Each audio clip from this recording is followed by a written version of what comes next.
Let us take a live from Rajya Sabha where Congress leader Ghulam Nabi Azad is addressing media. माल सारे जगदा पेट भरे तू, सारे जगदा पेट भरे तू, अन्नदाता कहलाए तू। उठ और उठ के खाक के जर्रे को कहता है। उठ और उठ के खाक के जर्रे एक सितारा बन जा तू। बुझा बुझा सा क्यों है दिल तेरा, एक अंगारा बन जा तू। ओ सदियों के ठहरे पानी बहती धारा बन जा तू।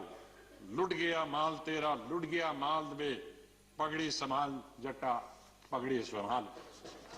तो ये इस तरह से उस गीत ने एक नया जोश, एक नया वलवला, एक जगह नई जागृति उन किसानों में पैदा की।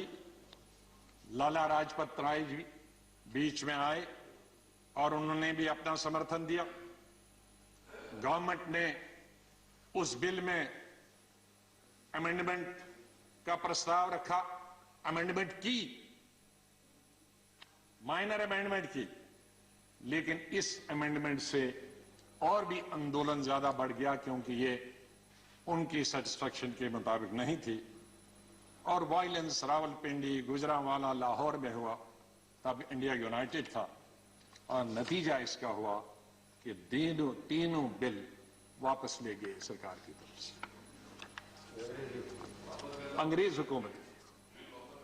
मैं दूसरा उल्लेख, यह हिस्ट्री को मैं अपना नहीं बोल रहा मैं।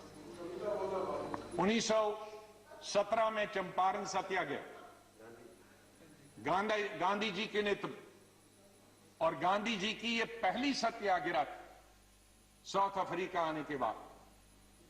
वहां भी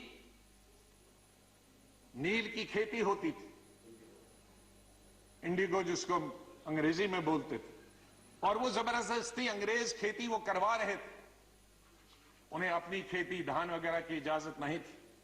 गांधी जी पहुंचे, वो लंबी स्टोरी में यहां नहीं बताना चाहता हूं, और सरकार को मजबूर किया कि कानून लाए नील की खेती को खत्म करने के लिए। बिहार और उड़ीसा लेजिस्लेटिव एक ही स्टेट था, उसमें बिल लाया गया, लेकिन मेंबर्स ने ये मांग की कि इस बिल को सिलेक्ट कमेटी को भेजा गया है, और ब्रिटिश सरकार ने वो मेंबर्स की मांग मानी और इसको सिलेक्ट कमेटी में भेजा गया। और न सिर्फ इस बिल को सिलेक्ट कमेटी में भेजा गया, बल्कि एक कॉपी गांधी जी को दी गई और कहा कि आप भी अपने सुझाव बताओ। तो इस तरह से गांधी जी के सुझाव और सिलेक्ट कमेटी के जो सुझाव दिए, और नील की खेती बंद हो गई। एक दूसरी मिसाल है इस चंपारण की और अंग्रेज हुकूमत की। माननीय प्रधानमंत्री जी मुझसे ज्यादा जानते हैं क्योंकि उनके स्टेट की बात कर रहा हूं। चौथे आंदोलन की 1918 में खेड़ा सत्याग्रह, जिसमें महात्मा जी गांधी जी शुरू हुए और बाद में उसका संचालन सरदार वल्लभ भाई पटेल और उनके साथियों ने उसको चलाया। गांधी जी ने और पटेल जी ने कहा कि देश भर के लोग नहीं आएंगे, गुजरात के भी लोग नहीं आएंगे, यहां के लोग सिर्फ इसका आंदोलन करेंगे, या ज्यादा से ज्यादा गुजरात के लोग, लेकिन बाहर के लोग नहीं आएंगे। उन्होंने पिटीशन दी बंबई सरकार को, कमिश्नरी को, कि हमारे टैक्स खत्म किए जाएं। उन्होंने बंबई सरकार ने, जो उस वक्त की यूनाइटेड सरकार थी ब्रिटिश की, उन्होंने उनकी डिमांड को रद्द कर दिया और उनको वार्न किया गया कि अगर आप ये टैक्स नहीं देंगे, आपकी जमीन जब्त की जाएगी, आपकी प्रॉपर्टी जब्त की जाएगी, आप जेल में जा सकते हैं। लेकिन रिवोल्ट इतना बढ़ा कि लोगों ने उसकी कोई परवाह नहीं की गई। प्रॉपर्टी उनकी ली गई, जमीन उनकी ली गई, और जमीन सीज की गई, लोगों को अरेस्ट किया गया, लेकिन आंदोलन खत्म नहीं हुआ। और उसका नतीजा क्या हुआ? उस साल के लिए टैक्स माफ किए गए और जो इंक्रीज जो बढ़ाए गए थे टैक्स सरकार ने वो घटा लिए और जो जमीन और घर सरकार ने लिए थे उनको वापस दे दिए। तो वापस किसानों की इसमें फिर से जीत हुई। मैं दूसरा सत्याग्रह की बात करता हूं, 5वें सत्याग्रह की बात करता हूं, बरदोली 1928। इसमें भी 1925 में गवर्नमेंट बंबई प्रेसिडेंसी ने टैक्स बढ़ाए किसानों के 22%। इतना कभी भी टैक्स नहीं बढ़ा। और सरदार वल्लभ भाई पटेल जी ने गवर्नर बंबई को लिखा टैक्स कम करने के लिए, लेकिन गवर्नर ने वो रिजेक्ट कर दिया। उसके बाद नॉन पेमेंट की वजह से लोगों को तंग किया गया, उनकी प्रॉपर्टी, उनके जान माल की हिफाजत करना मुश्किल हो गया था और गवर्नमेंट ने ऑक्शन कर दी कई जमीनें और कई घर। लेकिन एक भी आदमी उस ऑक्शन के लिए नहीं आया। गवर्नमेंट ने तो ऑक्शन की, लेकिन ना जमीन लेने के लिए कोई आया, न घर लेने के लिए आया, न कैटल लेने के लिए आया। ये यूनिटी थी सरदार पटेल जी के नेतृत्व में। लेकिन रिजल्ट क्या हुआ कि 1928 में गुजरात में सबसे बड़ा सिविल ओबीडियंस हो गया सरदार पटेल जी के नेतृत्व में, और रिजल्ट ये हो गया कि गवर्नमेंट ने तमाम जमीनें वापस कर दी और जो 22% टैक्स लगा था, उसको लगान लगा था, उसको 6.03%, मतलब 6% किया 22% से। तो फिर किसानों की एक बार फिर जीत हो गई। तेलंगाना 1940 से 1950, और यहां जमींदारों और एक गरीब वॉशर वुमन के बीच में, जमींदारों ने जिनके पास सारी जमीनें थे, उन्होंने हड़प की एक वॉशर वुमन की जमीन। लेकिन आंदोलन शुरू हुआ, इतना आंदोलन बढ़ा कि जो जमींदारों की अपनी जमीन भी थी वो भी लोगों ने वापस ले ली।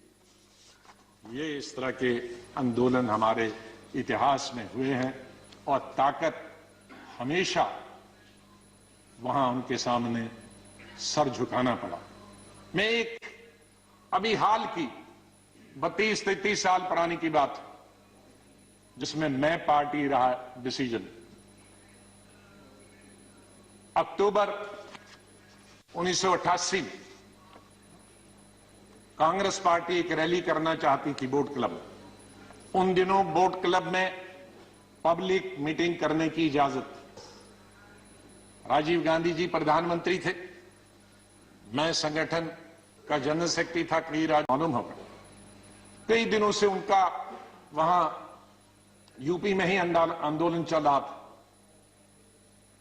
लेकिन पेपरों में जब आया कि हमारी कांग्रेस की रैली हो रही है बोट क्लब में इस डेट को, और हम तैयारी कर रहे थे दूसरे दिन, अब ट्रेनें सुबह आनी थी और उसी दिन ये बहुत किसानों की रैली थी हमारी कांग्रेस पार्टी की।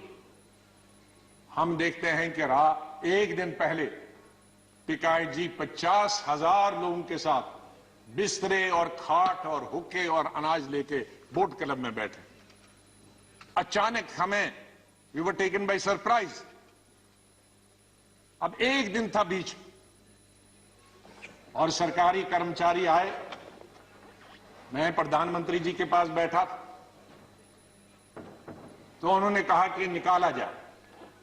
हमने कहा किसानों के साथ लड़ाई नहीं करनी, हम अपना वेन्यू हटा देते हैं। हमने अपना वेन्यू हटू लाल किले में हटा दिया, हमने उसको अनाउंस नहीं किया। हमने सुबह जहां ट्रेनें आनी थी, ट्रक आनी थी, वहां लोगों को, सैकड़ों लोगों को रखा और वहां कहा बोट क्लब में नहीं जाना है, लाल किले में जाना। इसलिए उनको पता नहीं लगा कि वो लाल किले में आ सकते हैं। तो हमने विड्रॉ किया, हमने लड़ाई नहीं लड़ी हमने उनको, वरना एक टैगर करते तो कितने लोग जख्मी होते।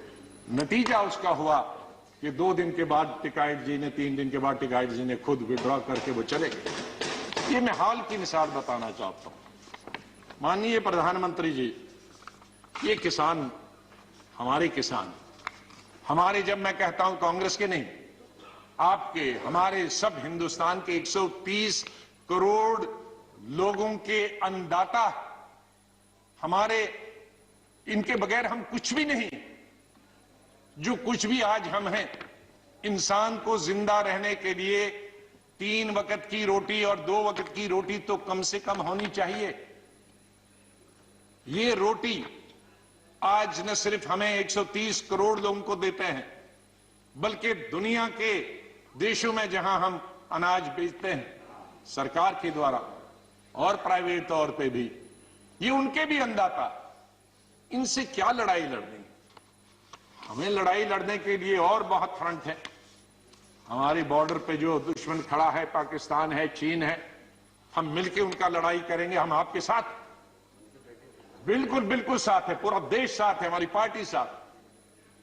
चीन और पाकिस्तान अगर हमारी तरफ नजर उठाकर भी देखता है तो हम आपके साथ। लेकिन किसानों के लिए क्या है?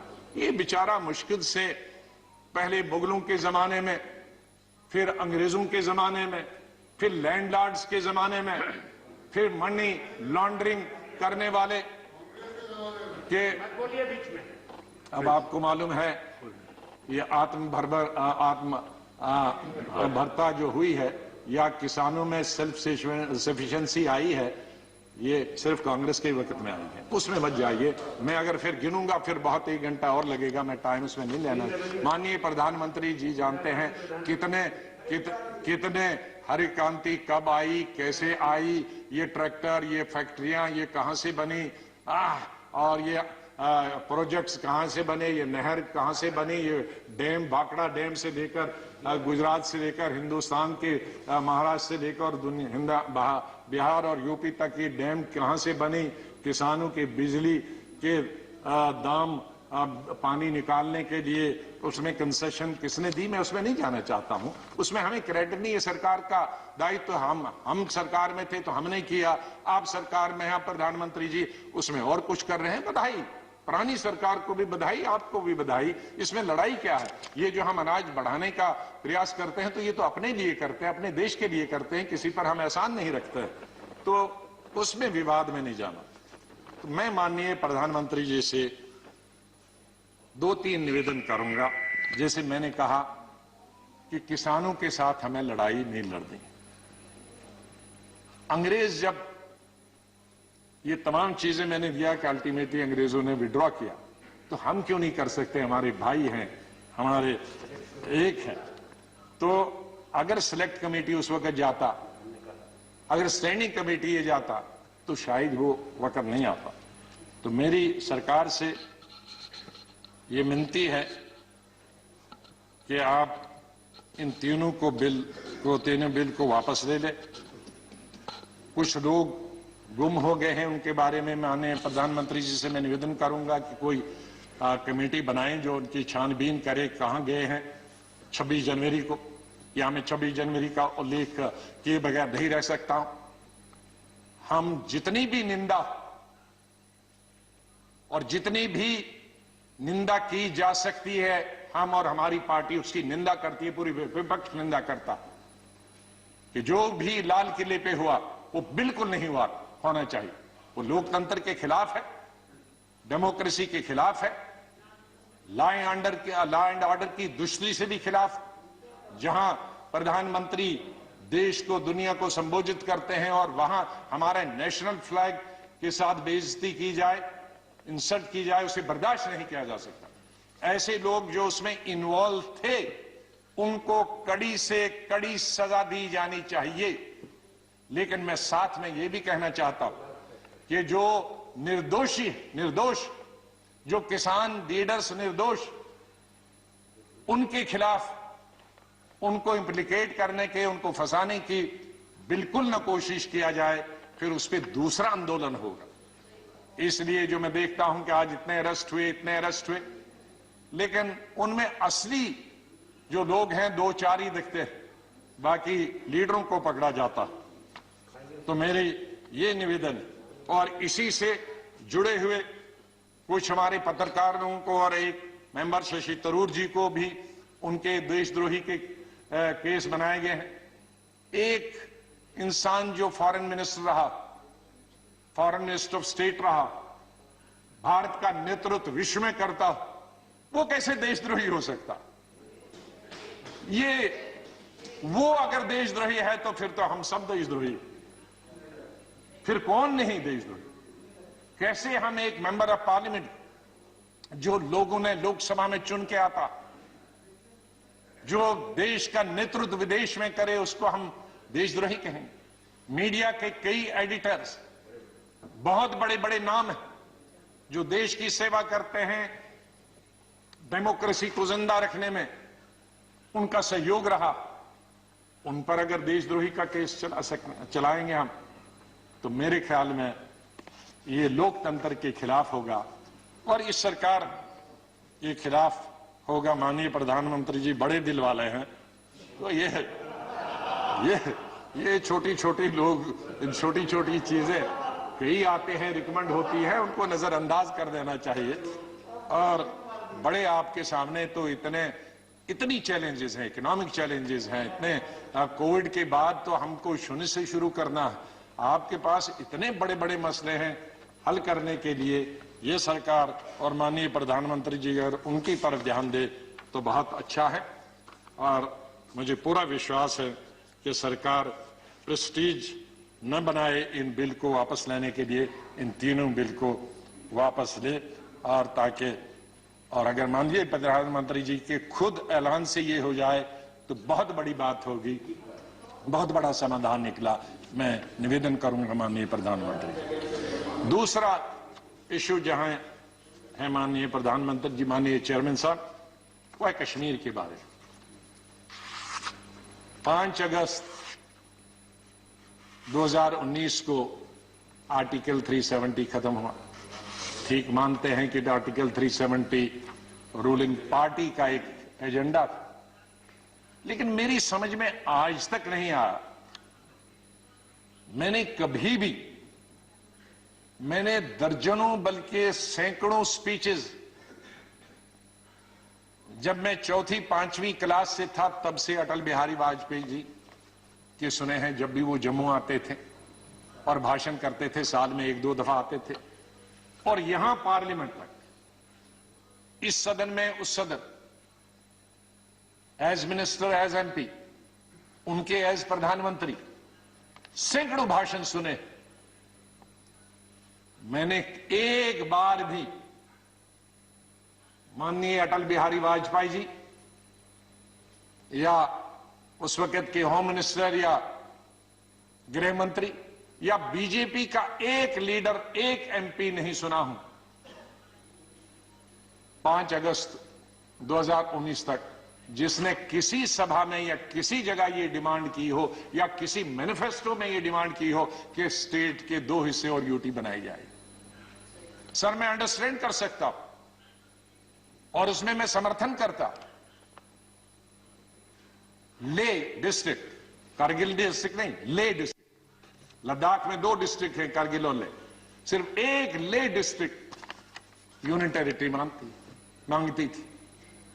मैं मानता कि अगर गवर्नमेंट ले को यूनियन टेरिटरी देती और स्टेट को नहीं छेड़ती, लेकिन ये मेरी समझ से आज तक बाहर है कि इतनी बड़ी स्टेट जो अकबर बादशाह के जमाने से लेकर आज तक इस कंट्री की सबसे बड़ी स्टेट थी, और शायद दुनिया में दिल्ली के बगैर अगर किसी स्टेट को दुनिया जानती है वो कश्मीर को जानती।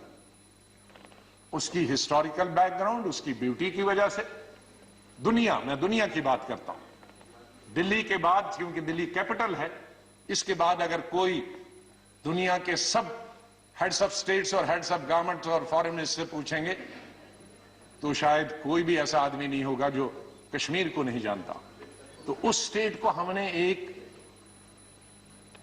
यूनियन टेरिटरी बना के रखा। मेरी आज तक समझ नहीं, वो कोई आके मुझे तो समझाए कि ये क्यों बनी। सर जो बताए गए थे, मैं ये कहना चाहता था कि आज जितना लॉ एंड ऑर्डर से है, इससे 100 गुना लॉ एंड ऑर्डर जब स्टेट थी अच्छी थी। मिलिटेंसी जब गवर्नमेंट थी, स्टेट थी, मिलिटेंसी सबसे कम थी और आज सबसे हाईएस्ट। डेवलपमेंटल वर्क सबसे अच्छे थे जब स्टेट गवर्नमेंट थी, चाहे कोई भी हो, चाहे बीजेपी और टीडीपी की गवर्नमेंट ही क्यों ना हो। मैं स्टेट रन गवर्नमेंट कहता हूं, कोई चीफ मिनिस्टर के अंदर डेवलपमेंटल वर्क सबसे ज्यादा चल रहे थे। आज कोई डेवलपमेंटल वर्क नहीं चल रहा। कई जो पैरामीटर्स हैं, एजुकेशन से, हेल्थ से लेकर बाकी जितने पैरामीटर्स, मैं उनको दोबारा नहीं बताना चाहता हूं, मैं पिछले दफा इस सदन में बोल चुका।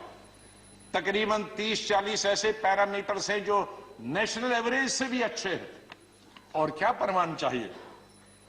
कोई कास्ट, कोई कम्युनलिज्म, कोई जम्मू और कोई कश्मीर के बीच में, कोई हिंदू, कोई मुसलमान, कोई सिख के बीच में लड़ाई नहीं थी। सर आज टूरिज्म खत्म हो गया। ये अभी कुछ टूरिस्ट गुलमर्ग में हमने देखे, लेकिन गुलमर्ग में कुछ टूरिस्ट जो जाएंगे सीधे एयरपोर्ट से उतरकर गुलमर्ग, वो एक 5 स्टार होटल का भला होगा, उससे कश्मीर के टैक्सी वाले का, टांगे वाले का, दुकानदार वाले का, हैंडीक्राफ्ट वाले का फायदा नहीं होगा सर। उससे जो छोटे, हजारों छोटे होटल्स हैं, 5 स्टार 2-3 तो हैं, लेकिन हजारों छोटे होटल हैं गेस्ट हाउस में, जिन पर लाखों लोग निर्भर हैं, क्योंकि उन होटल में जो स्टाफ है वो सब 2 साल से घरों में बैठे हैं, क्योंकि एक टूरिस्ट, किसी टूरिस्ट का, रेस्टोरेंट का, यह जो होटल है उसका दरवाजा नहीं खुलता। तो टूरिज्म खत्म हो गया सर। एजुकेशन खत्म होगी। पहले 4-5 महीने तो सब स्कूल, कॉलेज, यूनिवर्सिटी 6 महीने बंद रहे, फिर कोविड आया, उसकी वजह से बंद रहे, अभी तक बंद है। सर उस स्टेट में डेवलपमेंट कैसे हो सकती है जहां 2-2 साल कॉलेज, स्कूल और यूनिवर्सिटीज बंद रहे? सर अब कुछ अरसे से स्टेट गवर्नमेंट ने शुरू किया है ऑनलाइन, लेकिन ऑनलाइन कहा, 8 महीने तो टेलीफोन ही नहीं था, अब टेलीफोन है तो 2G है। सर 2G कहां चलता है आज? 4G की मांग है, तो वो नहीं हो रहा, इसलिए एजुकेशन भी जीरो हो गई। प्राइवेट स्कूल बंद हो गए, क्योंकि प्राइवेट स्कूलों ने गवर्नमेंट बताया है नो अटेंडेंस, नो पे। उनके प्राइवेट स्कूल्स में जो टीचर्स थे उनको छुट्टी पे भेज दिया गया। प्राइस कंट्रोल कोई नहीं है। रोड्स की हालत बहुत खराब है। बटोद से हमने सड़क हमारे वक्त से शुरू हुई थी, जम्मू से श्रीनगर, उसमें 250 किलोमीटर तो तभी हमारे वक्त में हुआ था, लेकिन बीच का एक पैक बटोद से लेकर बानहाल तक 30 किलोमीटर का है, 6.5 साल से वो अभी तक नहीं बन रहा है। मैं जिसकी वजह से फ्रूट पिछले साल तो तबाह हो गया था, 2 साल पहले, पिछले साल वो एक महीना सड़क पर रहा, क्योंकि बानहाल और बटोद के बीच में सड़क बंद थी और वो सब फ्रूट ट्रक्स में सड़ गया। तो ये हालत, इसलिए इस हालत को, हाँ मैं एक चीज के लिए बधाई देता हूं, जो अच्छी बात है उसको बधाई देना चाहते। आपने डीडीसी के इलेक्शन किए थे, ये हमारी बहुत पुरानी मांग थी कि पंचायत राज सिस्टम जो राजीव जी ने शुरू किया था वो जम्मू कश्मीर में लागू होना चाहिए। जब मैं स्वास्थ्य मंत्री था तो हमने अपनी पार्टी में रेजोल्यूशन मूव करने के लिए, मैं यहां से चला गया अपनी पार्टी में रेजोल्यूशन मूव करने के लिए कि इसको लागू होना चाहिए, लेकिन कुछ कारणों से कोलिशन गवर्नमेंट्स में कई मजबूरियां आती हैं। तो ये बहुत अच्छा कदम हुआ है बीडीसी का और डीडीसी का, उसके लिए मैं सरकार को बहुत बधाई देना चाहता हूं। जो अच्छी बात है उसकी अच्छी है, लेकिन बाकी माननीय प्रधानमंत्री जी कुछ नहीं है, कुछ दिखाई नहीं। इसलिए मेरा सरकार से, माननीय प्रधानमंत्री जी से निवेदन है कि अगर उस स्टेट को डेवलप होना, और मैं कई बार कह चुका हूं, शायद माननीय प्रधानमंत्री जी जब पहले 2015 में याद होगा कि नॉर्थ ईस्ट और जम्मू कश्मीर हमारे लिए बहुत जरूरी है। हम नॉर्थ ईस्ट और जम्मू कश्मीर में कोई भी ऐसा कदम न लें जिसकी वजह से जम्मू कश्मीर, लद्दाख मिलाकर और नॉर्थ ईस्ट के लोग नाराज हो जाए। ये बॉर्डर स्टेट्स हमको जो पंजाब हमको इंदिरा गांधी ने यही सिखाया। मैं बहुत छोटी उम्र में उनके साथ मंत्री बना था। उन्होंने यही सिखाया कि हम कई फ्रंट्स पे नहीं लड़ सकते। हम पाकिस्तान पे भी लड़े, हम चीन से भी लड़े, और फिर जो बॉर्डर पे फौज का काम करते हैं, नहीं इसकी बात में अभी किसान वाली बात खत्म हो गई। मैं जम्मू कश्मीर की बात करता हूं कि वहां हम लद्दाख के लोग भी नाराज हो जाएं। आप कहेंगे उनको यूटी मिली, खुश हो गए। नहीं, लद्दाख के लोग खुश नहीं हैं, क्योंकि 35A में उनकी जमीन कोई भी खरीद सकता है। नौकरी पहले जब था ये आर्टिकल 370, कोई बाहर वाला नौकरी नहीं कर सकता है। आज कोई भी बाहर वाला वहां क्लर्क भी जा सकता है, पियोन भी जा सकता है, तो इसलिए वो भी नाराज है। जब आप कहेंगे जम्मू वाले खुश हैं, जम्मू वाले भी खुश नहीं है, क्योंकि लैंड सबसे अगर कोई खरीदेगा बाहर वाला तो जम्मू में खरीदेगा, क्योंकि पंजाब और जम्मू पास में है। कश्मीर में शायद खरीदेगा या नहीं खरीदेगा। इसी तरह से जम्मू में क्यों दो दफा, एक दफा तो कोर्ट की 100 पोस्ट के लिए, क्लर्कल पोस्ट के लिए जगह निकली थी, ऑल इंडिया निकला एडवर्टीजमेंट, लेकिन 15 दिन में हाई कोर्ट को भी विड्रॉ करना पड़ा, क्योंकि आंदोलन हुआ जम्मू में। क्या अगर क्लर्क के लिए भी पूरा यूपी और बिहार से या तमिलनाडु कहीं से भी आएगा तो हमारा क्लर्क कहां से आएगा? विड्रॉ करना पड़ा। एक डिग्री कॉलेज के लिए फिर इसी तरह के छोटे लेवल के इंटरव्यूज निकले थे, नेशनल लेवल के, फिर विड्रॉ करना पड़ा। तो कहां है जम्मू भी नाराज? जम्मू का ट्रांसपोर्टर कहां नाराज खुश है? जम्मू का ट्रांसपोर्टर खुश नहीं है, जम्मू का दुकानदार खुश नहीं है, जम्मू का अनएम्प्लॉयड खुश नहीं है। तो कश्मीर, जम्मू और लद्दाख, माननीय प्रधानमंत्री जी, कोई भी खुश नहीं है, क्योंकि आर्टिकल 37 में 2-3 प्रोविजंस थे जिसकी वजह से जमीन कोई बाहर नहीं खरीद सकता। और ये पहली जगह नहीं है, हिमाचल में कोई नहीं खरीद सकता है, उत्तराखंड कोई नहीं खरीद सकता, नॉर्थ ईस्ट में नहीं कोई खरीद सकता, हमारे SC ST की जमीन कोई पूरे देश भर नहीं खरीद सकता। तो ये कोई अनुभूत चीज नहीं थी कि जम्मू कश्मीर ने ही खा लिया सब कुछ, ऐसा तो पूरे हिंदुस्तान में है।